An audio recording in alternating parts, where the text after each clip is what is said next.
बच्चों यहाँ पे एक चैप्टर का नाम है केमिकल रिएक्शंस।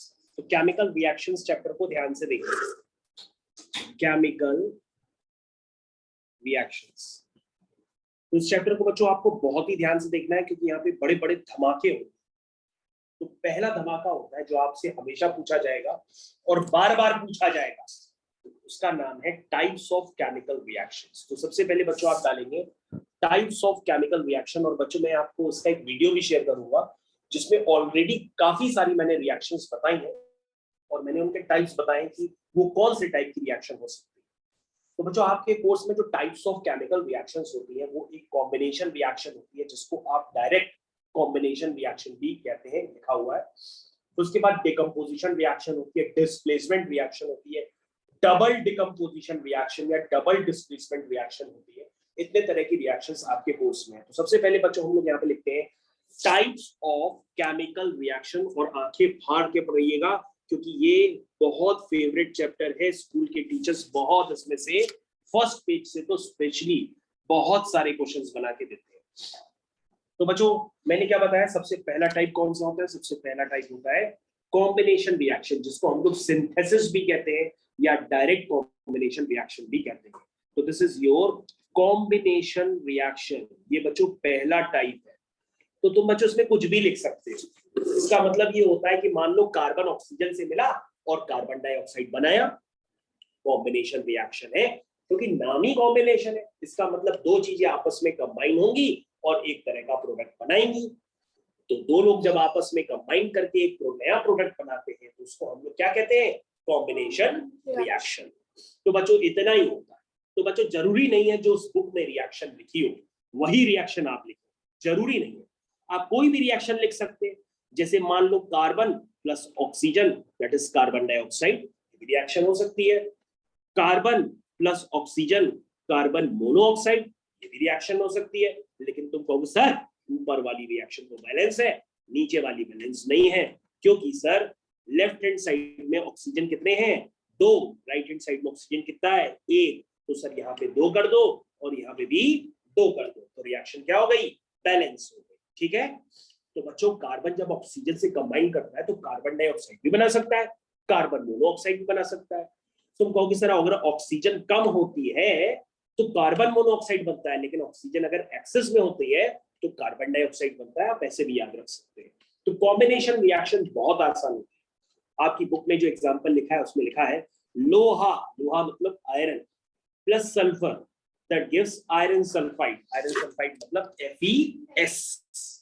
बच्चों मैं बहुत बार बता चुका हूं कि सल्फाइड का सिंबल क्या होता है? S होता है। अगर आपको नहीं पता तो बच्चों मैं कोने में आपको ले जाता हूँ और कोने में आपके कान में बजाता हूँ घंटी कि सल्फाइड का सिंबल होता है S और उसकी वैलेंसी होती है -2। लेकिन अभी भी नहीं याद आया तो राजन की दुकान पे जाइए और उससे कहिए सड़े हुए अंडे की स्मेल समझाओ। तो राजन सड़े हुए अंडे की स्मेल आपको सुनाएगा, और वो सड़े हुए अंडे की स्मेल किसकी होती है? हाइड्रोजन सल्फाइड की। यानी हाइड्रोजन की वैलेंसी होती है 1 और सल्फाइड की वैलेंसी होती है 2। तो इससे क्या बनेगा? H2S। क्या बनेगा? H2S। याद आया? हाइड्रोजन सल्फाइड, आयरन सल्फाइड कहीं भी हो सकता है। तो बच्चों इसका नाम हम आयरन 2 सल्फाइड भी लिख सकते हैं। इसका नाम हम कंफ्यूज करने के लिए आयरन 2 सल्फाइड भी लिख सकते हैं। क्यों? क्योंकि यहाँ पे आयरन की वैलेंसी कितनी है? 2, सल्फाइड की भी वैलेंसी कितनी है? 2। तो 2 1 या 2, 2 1 या 2, 1 इधर गया 1 इधर गया, FeS बन गया। इससे ज्यादा बच्चों कुछ नहीं होता। अब याद रखना होगा कि कॉम्बिनेशन रिएक्शन में दो रिएक्टेंट्स आपस में मिलेंगे और एक नए तरह के प्रोडक्ट का फॉर्मेशन करेंगे और हम लोग चिल्लाएंगे हल्ला हो हल्ला हो, कॉम्बिनेशन रिएक्शन हो गई। ठीक है। दूसरी रिएक्शन में क्या है? Decomposition reaction. बच्चों तुम लोग अपने घर में डेली डिकम्पोजिशन रिएक्शन करते हो, क्योंकि जब तक डिकम्पोजिशन रिएक्शन घर में नहीं करोगे तब तक प्रोडक्ट बनेंगे ही नहीं। तो डिकम्पोजिशन रिएक्शन का मतलब क्या होता है? आपके पास एक ही टाइप का रिएक्टेंट होगा और आप उसको हीट करके ब्रेक कर दोगे। हीट करके क्या कर दोगे? ब्रेक कर दोगे। जैसे मान लो आपने घर में ले लिया कॉपर कार्बोनेट, या ऐसे समझ लो मैंने बच्चों आपको पहले ही बताया है कि किसी भी मेटल के कार्बोनेट को हीट करते हैं तो मेटल का ऑक्साइड बनता है और कार्बन डाइऑक्साइड गैस बनती है। बच्चों कार्बन डाइऑक्साइड गैस के लिए स्कूल में आपके टीचर आपको परेशान करेंगे और बोलेंगे एक ऐसी गैस जो लाइम वाटर को मिल्की कर देती है। तो याद रखना, कोई भी ऐसी गैस जो लाइम वाटर को मिल्की कर देती है उसका नाम होता है कार्बन डाइऑक्साइड। क्या नाम होता है? Carbon dioxide. तो बच्चों ये जो रिएक्शन होती है इसका नाम है थर्मल डिकम्पोजिशन रिएक्शन, या आपकी बुक में लिखा हुआ है डिकम्पोजिशन रिएक्शन। और याद रखिएगा जितने भी हीटिंग इफेक्ट होते हैं वो सारे डिकम्पोजिशन रिएक्शन में आते हैं। तो बच्चों याद रखिए आपके पास सोडियम बाइकार्बोनेट भी होता है ना। सोडियम बाइकार्बोनेट को हीट करते हैं तो सोडियम कार्बोनेट बनता है और CO2 बनता है और वाटर बनता है। ये भी बच्चों कौन सी रिएक्शन हुई? Decomposition reaction. और बच्चों आप पहले से जानते हैं कि अगर हम कैल्शियम कार्बोनेट को भी हीट करेंगे तो कैल्शियम का ऑक्साइड बनेगा और CO2 बनेगा। वैसे तो बच्चों मैंने आपको लॉ बताया हुआ है कि किसी भी मेटल के कार्बोनेट को हीट करते हैं तो मेटल का ऑक्साइड बनता है और CO2 गैस बनती है। तो बच्चों ये कौन से टाइप्स की रिएक्शन हो गई? इनका नाम है डिकम्पोजिशन रिएक्शन। क्या नाम है? Decomposition reaction. तो बच्चों मैंने आपको दूसरा टाइप भी बता दिया, पहला टाइप भी बताया, दूसरा टाइप भी बताया। अब हम लोग चलते हैं तीसरे वाले टाइप की तरफ। तीसरा टाइप है डिस्प्लेसमेंट रिएक्शन।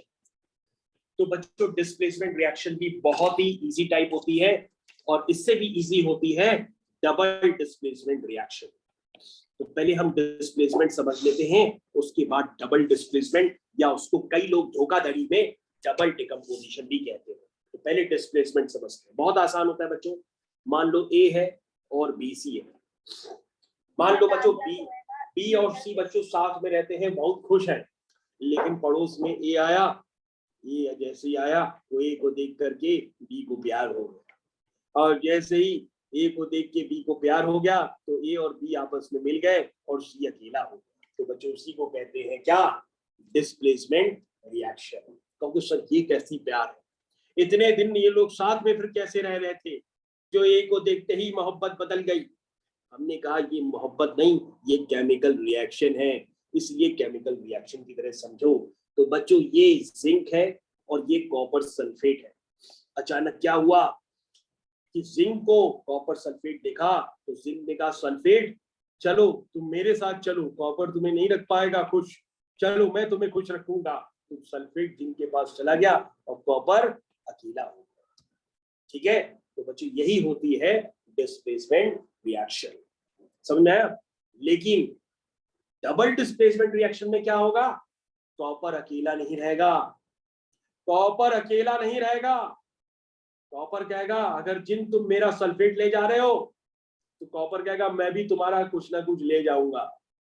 ठीक है, उसी को कहते हैं डबल डिस्प्लेसमेंट या डबल डिकम्पोजिशन रिएक्शन। तो बच्चों ये तो आप समझ गए। अब आप समझिए double decomposition reaction. Next heading is double decomposition reaction. बच्चों डबल सुन के ही नाम में खुशी आ जाती है कि कुछ डबल होगा। डबल डिकम्पोजिशन, या इसको हम लोग डबल डिस्प्लेसमेंट भी कहते हैं। कैसे हुआ डबल? बच्चों डबल के चक्कर में ज्यादा ना पड़ना, डबल के चक्कर में कभी कभी पूरा चला जाता है। तो A और B को क्या मिला? C और D। इसमें बच्चों हम लोग बच्चों को याद रखने के लिए बताते हैं कि A को मोहब्बत हुई D से और B को मोहब्बत हुई C से। इसी को कहते हैं हेरा फेरी। या बच्चों छोटे बच्चों को हम लोग लर्न कराते हैं, जो 6th क्लास के बच्चे होते हैं उन लोगों को हम लोग ऐसे लर्न कराते हैं कि A को मिला D तो ये नीचे बनता है प्लेट और ऊपर बनता है उल्टा कप। एक प्लेट बना दो और एक कप बना दो, प्लेट के ऊपर उल्टा कप रख दो, तो उसको क्या कहते हैं? Double displacement reaction. तो बेटा A ले गया D को और B ले गया C को, बात बराबरी की हुई। लेकिन जो डिस्प्लेसमेंट रिएक्शन थी उसमें बात बराबरी की नहीं थी, वो परमानेंट उसको ले गया और ये बेचारा अकेले रह गया जीवन भर। ठीक है, तो बच्चों ये होता है डबल डिस्प्लेसमेंट रिएक्शन। इसका अगर आप एक टाइप देखना चाहें तो आप एक टाइप देख सकते हैं। टाइप देखने के लिए लोग दूर दूर से आते हैं और बिना कुछ किए चले जाते हैं।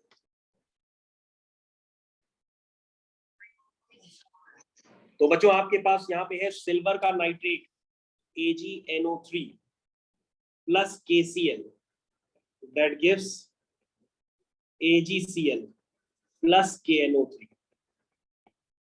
ये है बच्चों, ठीक है बच्चों। तो ये बच्चों आप देख लीजिए ध्यान से रिएक्शन। आपने देखा इस रिएक्शन में क्या हुआ बच्चों, ध्यान दो। सिल्वर किसको ले गया, क्लोरीन को, और पोटेशियम किसको ले गया, नाइट्रेट को, इसलिए बना पोटेशियम नाइट्रेट और यहां बना सिल्वर क्लोराइड। ठीक है, समझ गया बच्चों, यही होता है बच्चों। आज मैं आपको एक नाम बताता हूँ, बहुत अच्छा नाम होता है। आप लोग घर में हमेशा चाहते हो कि कोई बालक हो तो उसका नाम हो पीटर। क्या नाम हो, पीटर। तो बच्चों ये जो पोटेशियम नाइट्रेट है इसका नाम होता है पीटर। क्या नाम होता है, पीटर। और पूरा नाम होता है चिली सॉल्ट पीटर। क्या नाम होता है, चिली सॉल्ट पीटर। ये बेटा इसका नाम भी होता है। तो पीटर अगर कोई भी बिल्लाए कहे पीटर तो समझ लेना वो पोटेशियम नाइट्रेट के लिए कह रहा है। तो बच्चों ये बहुत ही आसान टाइप की रिएक्शंस होती हैं, इनको देख करके आप खुश हो जाएंगे और खुशी के साथ मिलेगा आपको केला। ठीक है, तो बच्चों अब मैं आपके पास एक बहुत ही इंपॉर्टेंट डिस्कशन भी करूंगा, उसे आपको समझना पड़ेगा। और जरा यहाँ पर ध्यान से देखिएगा बच्चों, यहाँ पर मैं कुछ बातें आपसे डिस्कस करने जा रहा हूँ। बस मैं थोड़ा सा आपका टाइम लूंगा और मैच द कॉलम आपका करवाऊंगा। बस आपको बैठना है, चिल्लाना हमें। बच्चे आप देख करके बताएंगे कि ये पहली रिएक्शन कौन सी है। बच्चे आप देख के बताएंगे पहली रिएक्शन का टाइप कौन सा है। कोई बच्चा बताएगा कि डिस्प्लेसमेंट है कि डबल है कि एंडोथर्मिक है कि थर्मल है कि डिकम्पोजिशन है। अभी हम बच्चों बता नहीं सकते, दूसरा बच्चा एक रिस्पॉन्स नहीं कर रहा है। दूसरी रिएक्शन लिखते हैं बच्चों X+Y। ये कौन सी रिएक्शन होगी बच्चों, आप बता सकते हैं। कहोगे सर ये तो बता देंगे, ये तो वो है heating effect directly. Decomposition reaction इसका नाम है, डिकम्पोजिशन रिएक्शन। क्या नाम है, डिकम्पोजिशन रिएक्शन। बच्चों ये तो समझ गए। बच्चों एक और रिएक्शन है,